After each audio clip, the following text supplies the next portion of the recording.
फाटली 61 वर्सां आपल्या दिसपट्टे जिणेचो एक अविभाज्य भाग जाल्ल्या गोमंतक दिसाळ्यान आपल्या 62व्या वर्सांत पदार्पण केलें। ह्याच निमतान वर्सुकी प्रथेमपण गोमंतकाच्या कार्यालयांत सत्यनारायण महापूजा जाली। पळोवया कांय खीण।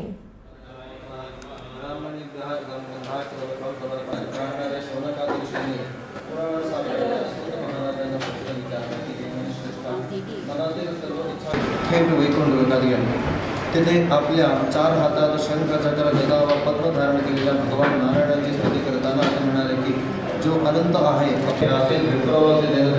भगवान विष्णू म्हणाले की ओळख होता व तो सत्यनारायणाचा सिद्ध केला। आजच्या लाकूड विखुरून परीक्षा घेण्यासाठी संन्यास वेश धारण करून त्यांना विचारले की तुमच्या नौकेत झालेल्या साधवाने आपल्या आप्तेष्टासह सत्यनारायण व्रत केले व सुखी झाला आणि शेवटी सत्यनारायण यजमान